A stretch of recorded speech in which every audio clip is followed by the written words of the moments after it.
Voilà, alors on est réunis pour une dernière séance, une dernière rencontre et en ce qui me concerne, un dernier discours. C'est un moment particulier pour le Conseil de développement et tous ceux qui ont participé à des degrés divers à ces travaux et à ces rencontres. Je vous remercie tous, particulièrement ce soir, et plus largement tous ceux qui ont été des compagnons de route de cette aventure. Je ne peux pas avoir un mot pour chacun, mais le cœur y est. Pour parler le langage des séries, qui est très actuel, le Conseil termine ce soir sa saison 1. Alors elle a été longue et passionnante. 25 ans, excusez du peu. Et il y a bien sûr une saison 2 qui va s'ouvrir avec une nouvelle trame, de nouveaux acteurs et de nouveaux épisodes. Le Conseil de développement est une institution, comme vous le savez, obligatoire, prévue au Code général des collectivités territoriales, mais celui-ci laisse une grande marge de manœuvre aux intercommunalités pour en définir les contours. La métropole a fait ses choix pour l'avenir, et elle est légitime pour cela. Un pacte de citoyenneté métropolitaine vient d'être adopté le 8 octobre dernier en Conseil communautaire. Il définit les grands principes du dialogue citoyen et décide une refondation du Conseil de développement. Je note au passage, modestement, que l'expression citoyenneté métropolitaine, reprise par la métropole, a été, entre guillemets, inventée au Conseil de développement. Les grandes missions du nouveau Conseil de développement seront les suivantes et reprennent pour partie les propositions que nous avions nous-mêmes formulées. Anticipation et prospective ouverte de type chambre du futur, promotion du débat public et des controverses en tant que pôle de débat public sur le territoire, repérage et connaissance des initiatives, des acteurs en matière de citoyenneté active, interpellation permettant une mise à l'agenda de sujets portés par les citoyens et les acteurs du territoire. Une mission de préfiguration du nouveau conseil, composé de citoyens désignés par la métropole, se mettra au travail en janvier pour construire la nouvelle formule du conseil. Composition, gouvernance, organisation. Certains d'entre vous seront peut-être sollicités à titre personnel pour une audition ou une expertise. C'est la métropole, évidemment, qui en fera le choix ou pas. Un nouveau conseil naîtra donc à l'été 2022 et je lui souhaite par avance bon vent. Ce soir, je ne vais pas retracer l'histoire de la saison 1, ce serait trop long. On la trouve encore sur le site du conseil et vous voyez sur l'écran derrière moi passer quelques publications, quelques photos de nos rencontres. Cette histoire est en train d'être archivée actuellement par Gabriel et par Brigitte. Je ne veux pas non plus livrer un plaidoyer pro domo. Nous n'avons pas à justifier ce que nous avons fait pour le territoire. Je pense modestement que nous avons fait beaucoup et j'espère qu'un jour un chercheur se penchera sur cette expérience nantaise originale.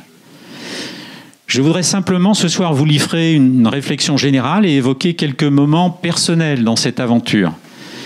Nous pouvons aussi avoir un échange avant de conclure par un verre de l'amitié. Ma réflexion générale portera sur la participation et l'état de la citoyenneté. Elle sera brève. Nous représentons ici une participation, je vais dire, un peu vintage, faite de débats sereins, de connaissances partagées, de confrontations aussi, mais sur des bases solides. Nous avons une culture de l'écrit, de l'approfondissement. Nous avons aussi une culture de l'effort intellectuel. À l'heure des réseaux sociaux, de la démocratie de la punchline, notre côté sérieux, un peu suranné sans doute, peut sembler décalé. Mais c'est bien ce décalage que nous avons cultivé pour produire une certaine qualité de travaux et un peu de pensée. Et c'est ainsi, grâce à ce décalage, que pendant des années, nous avons donné la parole à toutes sortes d'acteurs, et notamment aux plus jeunes, à travers les 10 années d'expérience conduites avec les jeunes du service civique. Nous avons pratiqué une participation naturelle, sans additifs, quasi bio pour tout dire. Aujourd'hui, la participation s'est professionnalisée. On a développé ce qu'on appelle une ingénierie de la participation avec des gens formés, tout à fait compétents. La participation est devenue plus technique avec des normes et des codes. Un discours s'est développé avec toutes les apparences de la rationalité, j'espère plus d'ailleurs que les apparences, mais aussi le risque de l'uniformité. Cette approche était sans doute nécessaire pour s'adapter à une nouvelle demande citoyenne. Mais aujourd'hui, et je veux insister sur ce point, ni notre méthode à l'ancienne, ni celle plus contemporaine ne seront adaptées dans un avenir proche. Ce qui se dessine aujourd'hui, c'est d'abord la société de l'émotion et des ressentis individuels. François Dubay, que nous avons reçu ici, a théorisé cela. On ne revendique plus en fonction de sa classe sociale, mais de son expérience personnelle, de son ressenti. L'émotion est respectable, mais elle reste individuelle et intime. Quand les émotions s'amalgament, s'entrechoquent et qu'elles deviennent une des bases de la décision publique, il y a un risque démocratique. Les émotions ont submergé l'espace politique et social et elles ont un écho à travers les réseaux sociaux. Dès lors, toutes les outrances, même les pires, ont droit de citer. Et la période est fertile en ce moment pour les outrances. Dans ce magma émotionnel, la décision publique est de plus en plus difficile. Nous perdons de vue l'intérêt général, l'universalisme, le collectif, au profit de l'identitaire et du citoyen consommateur. Dès lors, et ce sera ma conclusion, je crains que dans l'avenir, les collectivités aient plus besoin de psychologues que de sociologues pour gérer la relation aux citoyens. Et puisque je parle d'émotions contenues, en ce qui me concerne, je voudrais évoquer quelques moments marquants dans cette histoire du Conseil de développement. Je vais en citer deux qui sont pour moi des moments forts de la période où j'ai assuré la présidence du Conseil. Le premier moment fort, ça a été la succession de Jean-Joseph Régent. Il a été le président de la conférence consultative de l'agglomération, créée en 1996 par Jean-Marc Ayrault, ici présent, qui avait senti que l'intercommunalité n'étant pas élue au suffrage universel, c'est toujours le cas d'ailleurs, il était important, d'une manière un peu nouvelle, de consulter les habitants et les citoyens du territoire pour débattre des questions qui les concernaient. Jean-Joseph Régent est décédé en 2009 et j'ai été nommé à sa succession en 2010. C'était un triple défi pour moi. J'ai entendu Brigitte Ayrault raconter ça dans une de nos dernières rencontres. Je suis aussi victime du syndrome de l'imposteur.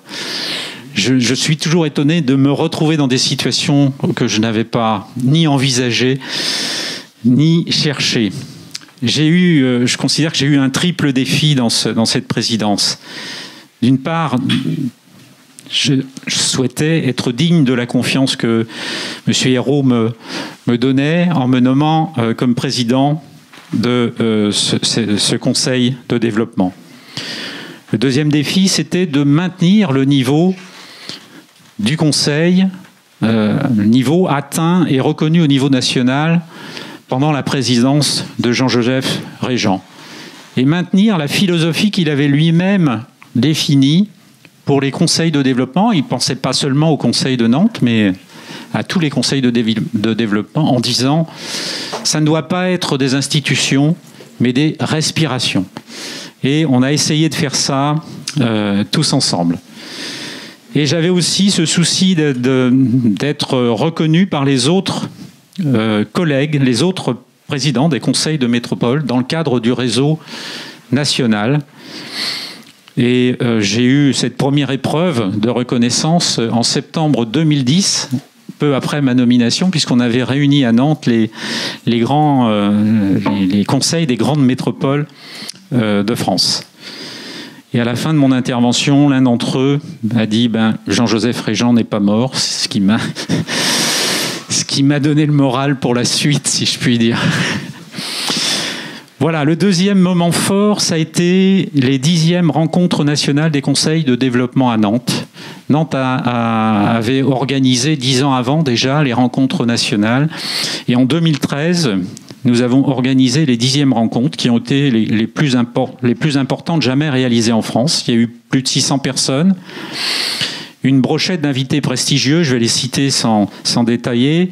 Jean-Paul Delevoye, Dominique Cardon, Loïc Blondiot, Thierry Pêche, Jean Viard, Cynthia Fleury, Olivier Mongin, excusez du peu. 2 anecdotes juste concernant cette importante manifestation. J'avais eu le souci de chercher des partenaires pour financer cette importante manifestation qui coûtait relativement cher, même si la métropole était évidemment là pour nous soutenir. Et j'avais trouvé des partenaires financiers qui nous apportaient à peu près 10 000 €. Mais la difficulté, c'est que la collectivité ne sait pas encaisser des partenariats. C'est contraire à sa philosophie. Elle sait inscrire des dépenses, solliciter des subventions ou des recettes, mais un partenaire privé qui apporte un financement, elle ne sait pas faire. Ça nous a compliqué la vie plus qu'autre chose. Mais c'est un souvenir particulier de cette grande manifestation, avec une deuxième petite anecdote, une intervention il n'est pas là ce soir, donc je peux en dire un mot, Ronan Dantec, qui nous expliquait combien il était important de voir le nombre de saumons qui remontaient la Loire augmenter, et qu'il s'en félicitait puisqu'il y avait une croissance de ce nombre de saumons. Et dans mon intervention, je m'étais permis de lui dire que plutôt que la santé des saumons, il fallait qu'on se préoccupe déjà de la santé des habitants du territoire, ce qui l'avait fait sourire. Je vais terminer pour dire, j'en dirai pas beaucoup parce qu'ils m'ont donné la consigne de pas trop parler à ce sujet-là, mais je voudrais terminer en soulignant d'abord que je n'aurais pas pu relever ces défis sans vous, les membres du Conseil, mais surtout sans Gabriel et Brigitte, qui sont les chevilles ouvrières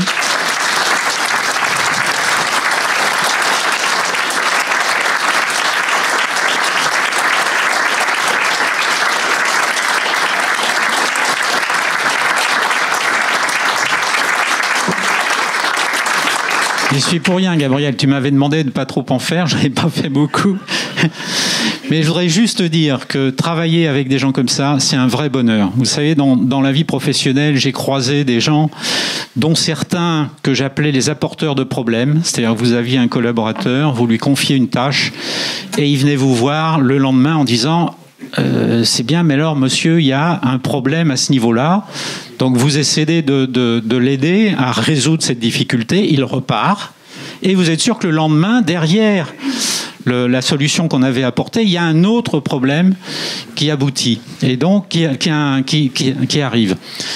Donc, ces apporteurs de problèmes sont des gens un peu difficiles. Et Brigitte et Gabriel, c'est des apporteurs de solutions. L'apporteur de solutions, c'est celui qui vient vous voir avec éventuellement une difficulté ou un problème, mais qui vient avec les solutions et qui vous laisse à vous le choix de décider si on prend celle-là ou si on prend celle-là. Donc vraiment, merci Brigitte, merci Gabriel, ça a été un bonheur de travailler avec vous. Voilà, j'arrête là pour ne pas en faire de trop.